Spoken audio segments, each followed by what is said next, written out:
शिकायतें, पति पत्नी के लिए शिक्षाप्रद कहानी। दोस्तों, जब नई नई शादी होती है तो पति पत्नी में प्यार बहुत ज़्यादा होता है। समय के साथ प्यार कम होते जाता है और फिर एक ऐसा दौर आता है जब वे एक दूसरे के साथ बातचीत भी नहीं कर पाते। ऐसा बिना कारण नहीं होता। इसके पीछे जो छोटे छोटे कारण जिम्मेदार होते हैं उनके बारे में कोई ज़्यादा सोचता नहीं है। आज की कहानी आपको इन सब कारणों से अवगत कराएगी और सोचने पर मजबूर कर देगी। पति पत्नी काफ़ी दिनों के बाद आज एक साथ बैठकर चाय पी रहे थे, क्योंकि आज उनकी शादी की 25वीं सालगिरह थी। पहले की तरह वह अब साथ में समय बिताते नहीं थे, ज़्यादा साथ में एक दूसरे के पास बैठते नहीं थे। पता नहीं किन कारणों से उन दोनों के बीच की दूरी बढ़ती जा रही थी। चाय पीते पीते पत्नी ने चुप्पी तोड़ते हुए कहा, मुझे आपसे बहुत कुछ कहना है, आपको बहुत कुछ बताना है, लेकिन अब हमारे पास एक दूसरे के लिए समय ही नहीं है। मैंने इस बारे में बहुत सोचा है और मैंने इस सिचुएशन से निपटने का एक उपाय निकाला है। अगर आप राजी हो तो बताती हूँ। पति ने सिर हिलाकर हामी भरी। पत्नी ने टेबल के ड्रॉअर से 2 डायरी निकाली और बोली, मैं यह 2 डायरी लेकर आई हूँ, एक आपके लिए और एक मेरे लिए।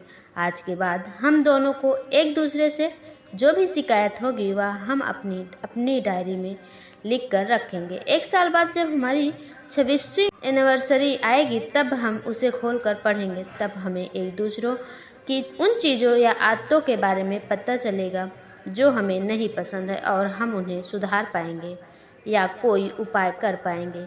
पति को भी पत्नी का आइडिया पसंद आया और उसी दिन से डायरी में लिखना शुरू हो गया। देखते ही देखते 1 वर्ष बीत गया और 26वीं एनिवर्सरी का दिन आ गया। पति पत्नी दोनों ही डाइनिंग टेबल पर बैठकर चाय पी रहे थे और पास के दोनों की अपनी अपनी डायरी रखी हुई थी जो उन्होंने एक दूसरे के साथ बदल दी।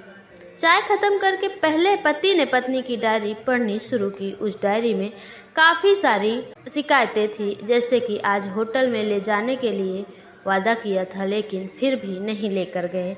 आज मेरे मायके से मेहमान आए थे, उनके साथ पति ने अच्छे से बात नहीं की। कितने महीनों बाद आज मेरे लिए साड़ी लाई, लेकिन पुराने डिजाइन की। आज मेरे सीरियल देखने के समय पति ने चैनल बदलकर न्यूज़ चला दी। आज गीला तौलिया सोफे पर छोड़ दिया। ऐसी कई सारी शिकायतें थीं। डायरी को पढ़ते पढ़ते पति की आंखों में आंसू आ गए।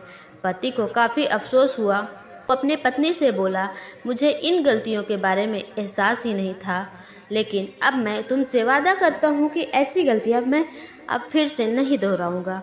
अब पत्नी ने पति की डायरी खोली। पत्नी ने डायरी के सारे पन्ने पलटे, लेकिन पूरी तरह से खाली थी। कहीं पर भी एक शब्द भी नहीं लिखा था। पत्नी बोली, अपने तो डायरी में कुछ लिखा ही नहीं। पति बोला, आखिरी पन्ने देखो, मैंने उसी पर लिखा है। उस पन्ने पर लिखा था, तुमने मेरे लिए और मेरे परिवार के लिए इतने सालों में जो त्याग किया है और हम सबको जितना प्यार दिया है, उसके आगे तुम्हारे खिलाफ इस डायरी में कुछ भी नहीं लिख सकता। और इससे भी ज़रूरी, मुझे कभी तुम में कोई कमी देखने की इच्छा नहीं हुई।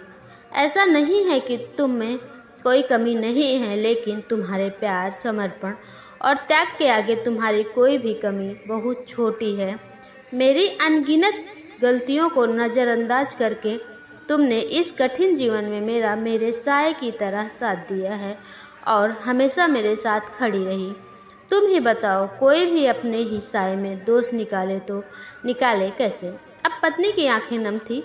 पत्नी ने पति के हाथ से अपनी शिकायतों की डायरी ले ली और उसे जला दिया। पति पत्नी का रिश्ता एक दूसरे का विश्वास पर टिका होता है और उसी से वह मजबूत होता है। उम्र के एक दौर में पति पत्नी को एक बात अच्छे से समझ लेनी चाहिए कि एक दूसरे में गलतियां और कमियां निकालने के बजाय अगर यह याद रखा जाए कि उसके साथी ने उसके लिए कितना त्याग किया है, तो इससे उनका रिश्ता और भी ज़्यादा मजबूत होगा। दोस्तों, छोटी सी इस कहानी में मेरा प्रयास यह है कि इन दिनों पति पत्नी के बढ़ते जा रहे दूरियां कम हो सके और ख़ासकर गलतफहमियों की वजह से या सिर्फ बात न करने की वजह से बढ़ती जा रही दूरियों को आराम से शांति से बैठकर बात करके कम किया जा सकता है या ख़त्म भी किया जा सकता है।